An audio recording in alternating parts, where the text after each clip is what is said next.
नमस्कार मित्रांनो, आज आपल्यासाठी जो व्हिडिओ बनवणार आहे तो आरसीएफची जी ॲडव्हर्टाइजमेंट आलेली आहे त्याच्याबद्दलचा हा व्हिडिओ आहे पहा. आता एका पाठीमागे एक ॲड यायला सुरुवात झाली. पाठीमागच्या वर्षी सुद्धा ही आरसीएफची ॲड आलती. तर त्या ॲडमध्ये फक्त किती जागा होत्या तर 12 जागा होत्या. 12 पैकी आपण 4 सिलेक्शन दिलते. तर याच्यामध्ये ह्या जागेसाठी सिलेक्शन होऊ शकतं का तर होऊ शकतं 100%. कारण सिलेबस क्वांट रिझनिंग इंग्लिश आहे आणि जे तुमचा प्रोफेशनल नॉलेज असेल ॲग्रीचे काही क्वेश्चन आणि एमबीएचे तुमच्या बऱ्यापैकी क्वेश्चन्स तिथं दिसतात पा. तर ह्याच्यामध्ये ही जी आरसीएफ असेल सर ही कंपनी आहे तर लक्षात ठेवा बाबांनो, ही नवरत्न कंपनी आहे. 2023ला ही नवरत्न कंपनी बनलेली आहे. याचा बिझनेस पहा किती 21,451.54 करोड एवढा बिझनेस याचा आहे. तर याच्यावरून आपल्याला लक्षात येतं की ही कंपनीचं स्टेटस काय असणार आहे. त्याच्यामध्ये तुमचे जवळपास 4-4, 3-3 वर्षाचे स्टॉक बुक आहेत. त्याच्यामुळे मार्केटिंगचे ब्रँड असल्यामुळे तुम्हाला एवढं काही पळावं लागत नाही पा. तर अशी ही कंपनी आहे. याच्यामध्ये वेगवेगळ्या जागांसाठी इथं वॅकन्सी आलेल्या आहेत. तर इथं पा मॅनेजमेंट ट्रेनिंग केमिकलसाठी जागा आलेल्या आहेत ते 51 आहे पा. आपल्याला ॲग्रिकल्चर महत्त्वाचं आहे. पुढे गेल्यानंतर मॅनेजमेंट ट्रेनिंग मेकॅनिकलसाठी पण 30 जागा आलेल्या आहेत पा त्यांच्या. त्याच्यानंतर मॅनेजमेंट ट्रेनिंग इलेक्ट्रिकलसाठी सुद्धा जागा आलेल्या आहेत. मॅनेजमेंट ट्रेनिंग इन्स्ट्रुमेंटेशनसाठी 18 जागा आलेल्या आहेत. पुढे गेल्यानंतर मॅनेजमेंट ट्रेनिंग सिव्हिलसाठी 4 जागा आहेत पा. ज्यांचं सिव्हिल असेल, पोस्ट ग्रॅज्युएशन असेल, MBA तर त्यांनी करा. मॅनेजमेंट ट्रेनिंग फायरसाठी सुद्धा 2 जागा आलेल्या आहेत. त्याच्यानंतर मॅनेजमेंट ट्रेनिंग CC लॅबसाठी सुद्धा जागा आलेल्या आहेत पा त्यांच्या. पुढे गेल्यानंतर आपल्यासाठी महत्त्वाचे इंडस्ट्रियल इंजिनिअरिंग 3 जागा आहेत पा. आपल्यासाठी महत्त्वाचं ॲग्रिकल्चर आहे तर ते पाहूया. डायरेक्ट आपल्या पोस्टवर येऊया. आपली पोस्ट म्हणजेच मॅनेजमेंट ट्रेनिंग मार्केटिंग पा. 10 जागा आहेत. 10 मागच्या वर्षी ह्या 12 जागा होत्या. त्याच्यापैकी आपण 4 जण आपले इथून सिलेक्टेड आहेत. तर लक्षात ठेवा 10 जागेत आपण बसू शकतो. फक्त फॉर्म भरा.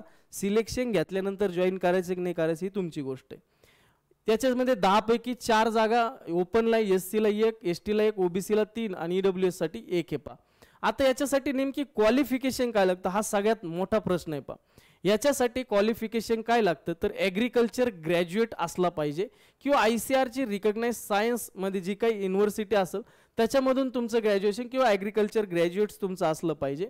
त्याच्याबरोबर ग्रॅज्युएशन बरोबर अँड आहे तिथं लक्षात ठेवा.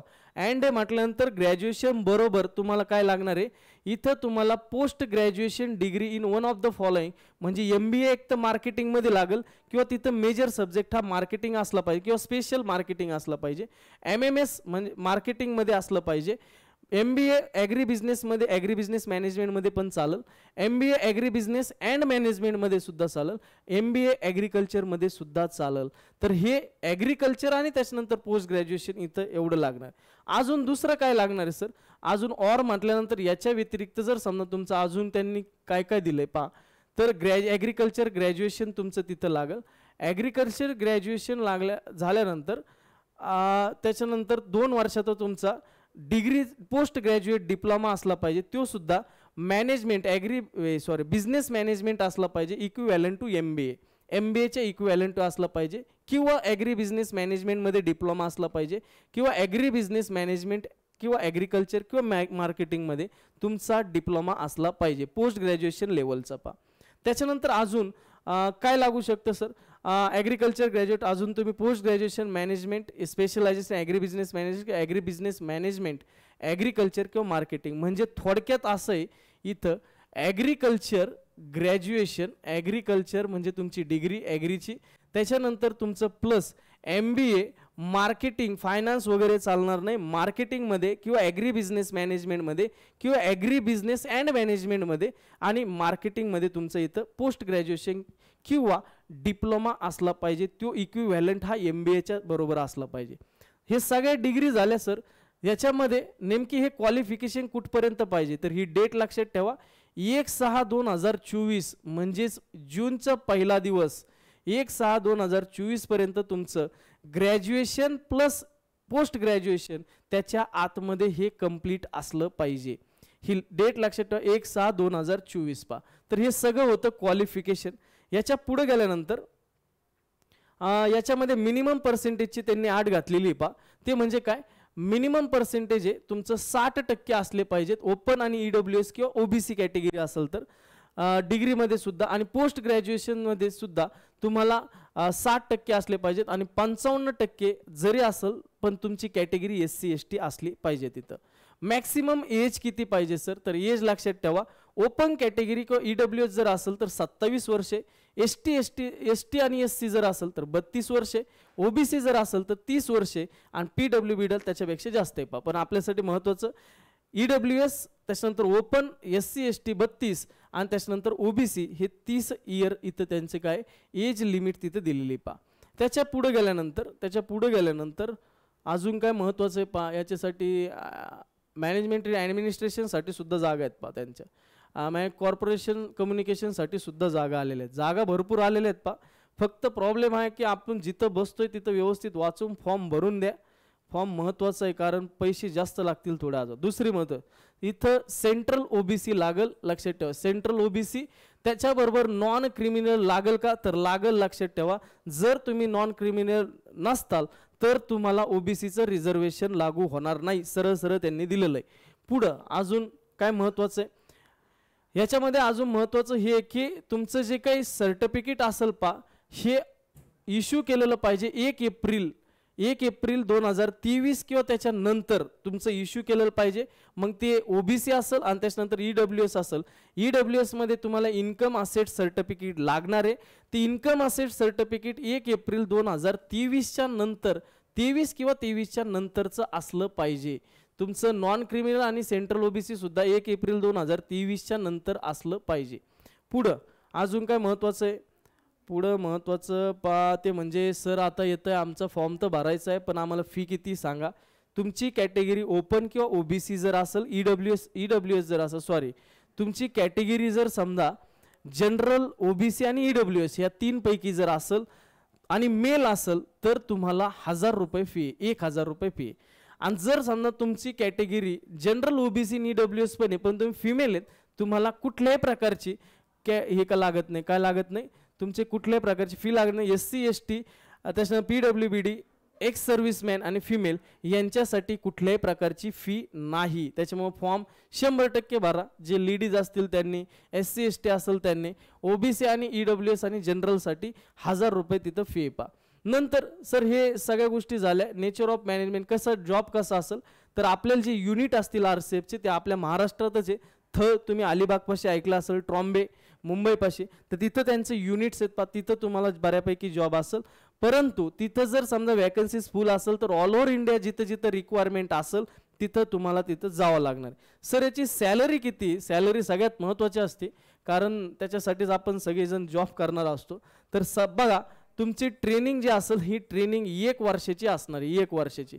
या ट्रेनिंगमध्ये 30,000 तुम्हाला पेमेंट असणार आहे, 30,000. जर तुम्ही त्यांच्या थर्ड किंवा ट्रॉम्बे या 2 युनिटला असताल तर समजा ठीक आहे एवढे 30,000. पण जर त्याच्या व्यतिरिक्त बाहेर असताल तर तुम्हाला 2,500 पर मंथ असा अलाउन्स सुद्धा दिला जाईल ट्रेनिंगमध्ये.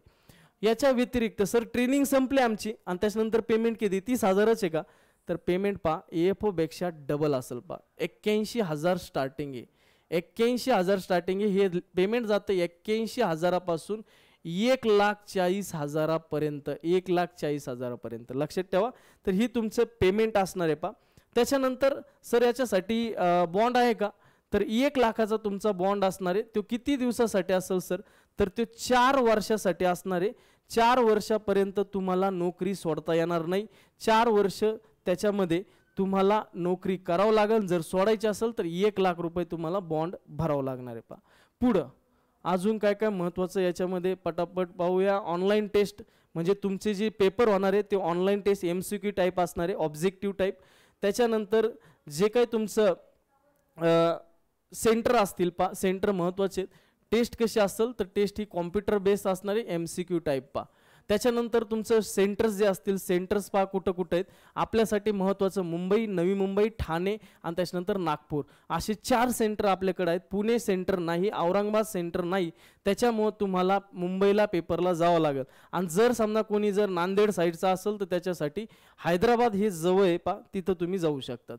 पुढे गेल्यानंतर अजून काय महत्त्वाचं, अजून महत्त्वाचं पा, जर SC ST जर असेल, PWBD जर कॅटेगरी असेल तर त्याला जायचं भाडं सुद्धा RCF देणार आहे पा.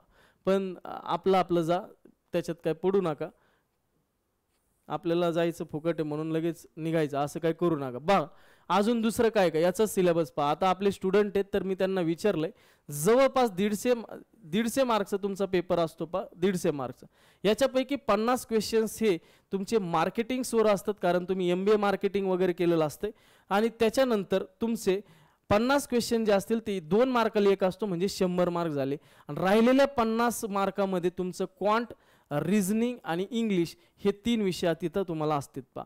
असा तुमचा जवळपास पेपर ह्या टाईपचा असतो पहा.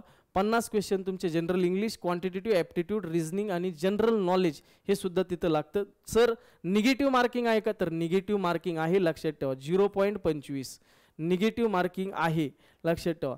त्याच्यानंतर हे सगळ्या गोष्टी सर मला फॉर्म वगैरे भरायचा आहे किंवा ॲडमिट कार्ड पाहायचं असेल, डाउनलोड करायचं असेल तर त्यांच्यासाठी एकच वेबसाईट आहे, ती म्हणजे www.rcf.ltd म्हणजे limited.com ही तुमची वेबसाईट असणार आहे पहा. इथं तुम्ही डाउनलोड ॲडमिट कार्ड वगैरे करू शकतात. पुढे गेल्यानंतर अजून महत्त्वाचं काय काय, आयडेंटिटी कार्ड तुम्हाला लागणार, त्याच्याबरोबर झेरॉक्स कॉपी तुम्हाला ठेवा. राशन कार्ड वगैरे तिथं चालणार नाही. लर्निंग लायसन्स सुद्धा तिथं चालणार नाही पहा. पुढं अजून महत्त्वाचं ते म्हणजे काय, इंटरव्ह्यू कॉल लेटर जे असतील पहा, इंटरव्ह्यू कॉल लेटर तुम्हाला तिथं लागणार आहे ज्यावेळेस तुम्ही इंटरव्ह्यूला जाताल त्यावेळेस. त्यांनी आत्ताच दिलेलं आहे त्या गोष्टी. नाही तुम्ही म्हणता इंटरव्ह्यूला गेलो आहे आणि ते मागचं प्रीचं हेच नाही, तुमचं कॉल लेटरच नाही, ते चालणार नाही. आत्तापासून जपून ठेवायचे. नंतर पर्सनल इंटरव्ह्यू सर सिलेक्शन कसे होणार आहेत. सिलेक्शन एका जागेसाठी किती जण घेणार आहेत, ते एका जागेसाठी 7 जण इंटरव्ह्यूला घेणार आहे. किती जण, 7 जण घेणार आहेत. ते लक्षात ठेवायचं, 1:7 असा रेशिओ तुमचा असणार आहे पहा. पुढे गेल्यानंतर ते म्हणजे फायनल सिलेक्शन. हे फायनल सिलेक्शन कसे होतील, तर लक्षात ठेवायचं ऑनलाईन टेस्टचे जे 150 मार्क असतील तुमचे, त्याला कन्व्हर्जन केलं जाईल 80 मार्कामध्ये. आणि राहिलेलं जे इंटरव्ह्यू असेल तो इंटरव्ह्यू 20 मार्कासाठी होईल. तसा तुमचा पेपर 100 मार्कात कन्वर्ट केला जाईल पहा. याच्यानंतर सर इंटरव्ह्यू जो असेल पहा, इंटरव्ह्यू तुम्हाला पास व्हावं लागेल, 50% मार्क पाडावं लागतील, म्हणजे कमीत कमी 10 मार्क इंटरव्ह्यूला पडले पाहिजेत. जर 10 पडले नाही तर तुम्हाला इकडे आउट ऑफ जरी मार्क असतील लिखित तरी तुम्ही फेल. त्याच्यामुळे इंटरव्ह्यूला कमीत कमी 50% म्हणजे 20 पैकी 10 मार्क तुम्हाला पाडावं लागतील पहा. पुढे गेल्यानंतर प्री एम्प्लॉयमेंट मेडिकल सर आहे का, तर मेडिकल आहे. मेडिकल सोपं असते, मेडिकलच्या टेस्ट तिथे दिलेल्या आहेत, त्या टेस्ट होतात सर. मग याच्यासाठी मी अप्लाय कशा पद्धतीने करायचं, फोटो वगैरे साईन वगैरे तिथं लागेल, हे सगळ्या गोष्टी त्यांनी दिलेल्या आहेत. ॲप्लिकेशन करताना लक्षात ठेवा, मी आत्ताच वेबसाईट सांगितली होती पहा तुम्हाला, तर ती वेबसाईट म्हणजे rcf.ltd.com. याच्यावरती गेल्यानंतर, या वेबसाईटवरती गेल्यानंतर www.rcf.ltd.com वरती गेल्यावर अप्लाय ऑनलाईन अशी एक न्यू स्क्रीन येईल पहा. त्याच्यावरती तुम्ही अप्लाय ऑनलाईनवर क्लिक करायचं. नंतर तुमचं रजिस्ट्रेशन तिथे ॲप्लिकेशन ओपन होईल. Click here for a new रजिस्ट्रेशनवर क्लिक करायचं. माहिती तुमची डिटेल वगैरे भरायची, कॉन्टॅक्ट नंबर व्यवस्थित टाकायचा, कारण सगळ्या डिटेल तुमच्या मेल ID आणि कॉन्टॅक्टवरतीच होणार, ते फक्त व्यवस्थित टाका. त्याच्यानंतर सेव्ह नेक्स्ट व्यवस्थित माहिती भर. सेव्ह नेक्स्ट करत गेले की तुमचं फायनल तिथं काही फी तिथं जमा करायची आणि तुम्ही तिथं पूर्णपणे फॉर्म भरलेला असेल पहा. नंतर ऑनलाईन मोडमध्येच तुमचं पेमेंट केलं जाईल, हे लक्षात ठेवा. अजून पुढं काय लागतंय, पुढं अजून नोटिफिकेशन 46 पानाचं आहे पहा.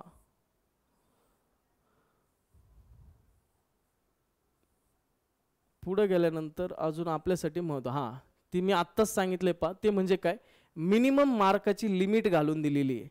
तुम्ही जर समजा ओपन EWS आणि त्याच्यानंतर OBC जर कॅटेगरीचे असतात तर तुम्हाला ग्रॅज्युएशनला 60% पाहिजेत, आणि SC STचे असेल तर ग्रॅज्युएशनला 55%. तशीच अट पोस्ट ग्रॅज्युएशन पण लागतं या पोस्टसाठी. तर तुम्हाला EWS OBC आणि ओपन जर असाल तर हे 60% लागतील. SC ST जर असेल, PWD असेल तर तुम्हाला 55%ची तिथं अट आहे पहा, 55%ची अट आहे. पुढं अजून ह्याच्या पुढे गेल्यानंतर अजून काय, त्याच्यानंतर नॉन ऑब्जेक्शन सर्टिफिकेट लागेल. जर तुम्ही गव्हर्नमेंटच्या एखाद्या ऑटोनॉमस बॉडीमध्ये किंवा गव्हर्नमेंटच्या बॉडीमध्ये काम करत असताल तर तिथं कंटिन्यू जॉब सुरू असेल तर तुम्हाला नो ऑब्जेक्शन सर्टिफिकेट तिथे कंपल्सरी लागणार आहे. NOC लागणार आहे, थोडक्यात NOC लागणार आहे. पुढे गेल्यानंतर अजून काय महत्त्वाचं आहे, सर हे मी समजा पास वगैरे झालो, पर्सनल इंटरव्ह्यूला जर गेलो तर माझं हे सगळ्या गोष्टी मला कुठे समजतील, तर त्याच्यासाठी मी आत्ताच सांगितलं तुम्हाला rcfltd.com याच्यावरती वेबसाईटवर व्हिजिट करायची. HR रिक्रुटमेंट याच्यावरती तुम्हाला जायचं आहे. तुम्हाला तिथं लिस्ट लागलेली असेल, त्याच्यात तुमचं नाव असेल तर तुम्ही तिथं क्वालिफाय झालेले असताल पा. त्याच्यानंतर जर समजा काही त्याच्यात क्वेरी आल्या, काही तुम्हाला दिसतच नसेल नाव, 90 डेजमध्ये तुमची पब्लिकेशन झाले आणि त्याच्यात काही समजानच तुम्हाला, तर तुम्ही इथं HR रिक्रुटमेंटवरती तुमची तक्रार तुम्ही करू शकतात पा. पुढं गेल्यानंतर बऱ्यापैकी आता सगळी माहिती झालेली आहे. आता शेवट राहिला तुमचा, तो म्हणजे काय, तर ॲप्लिकेशन डेट पा. 8 तारखेपासून मला लेट झालं आहे थोडं बनवायला, व्हिडिओ बनवायला. 8 तारखेपासून स्टार्ट झालेलं सकाळी 8 वाजल्यापासून. लास्ट डेट असणारे 1/7/2024 5 वाजेपर्यंत. पण आत्ताच फॉर्म भरायचे, जे बसतेत लगेच फॉर्म भरून घ्यायचं आहे. याच्यामध्ये जे काही ऑनलाईन पेमेंट असेल ते ऑनलाईनच असेल, कॅशमध्ये नसणारे, आणि ऑनलाईनच ॲप्लिकेशन करावं लागेल, फिजिकली तुम्हाला ॲप्लिकेशन करता येणार नाहीत. तर हे सगळं नोटिफिकेशन होतं आपलं. याच्यामध्ये महत्त्वाचं काय काय गोष्टी होत्या, तर त्या महत्त्वाच्या तुमचं BSc agriculture compulsory, BSc agriculture, आणि त्याच्यानंतर तुमचं MBA मार्केटिंग लागतं, फायनान्स वगैरे लागत नाही. बाकीचे क्वालिफिकेशन मी तिथं सांगितले. ॲग्री बिझनेस मॅनेजमेंटमध्ये MBA असेल, मार्केटिंगमध्ये असेल, त्याच्यानंतर तुमचं ॲग्रिकल्चरमध्ये MBA असेल, तर अशा गोष्टी तुम्हाला तिथं चालू शकतात. तर इथं तुम्ही फॉर्म भरू शकतात पा. नंतर सर याची फी किती आहे, तर सगळ्यांना फी आहे 1000 रुपये फिमेल. त्याच्यानंतर तुमचं अजून PWD याच्यामध्ये तुम्हाला काय असेल, SC ST जर असेल तर तुम्हाला तिथं फी लागणार नाही, कुठल्या प्रकारची फी भरली जाणार नाही पा. त्याच्यानंतर पुढे गेल्यानंतर अजून तुम्हाला महत्त्वाचं सेंटर आपलं मुंबई, त्याच्यानंतर नवी मुंबई, आणि त्याच्यानंतर तुमचं ठाणे, हे तुमचे, आणि नागपूर, हे तुमचे सेंटर्स तिथं असणारे पा. त्याच्यानंतर अजून काय, जे काही तुम्हाला 150 मार्काचा पेपर असेल पा, 150 मार्क, त्याच्यातले 100 मार्क तुमचे प्रोफेशनल नॉलेज म्हणजे तुमचे मार्केटिंगवरती पेपर असेल पा, 50 क्वेश्चन, आणि राहिलेले 50 मार्क क्वांट, रिझनिंग, इंग्लिश आणि GK याच्यावरती तुमचे क्वेश्चन्स असतील पा. याच्यामध्ये तुमचे क्वेश्चन, तर हे सगळं थोडक्यात मी सांगितलं की काय काय तिथं लागते. तर अशा प्रकारचं हे नोटिफिकेशन आहे.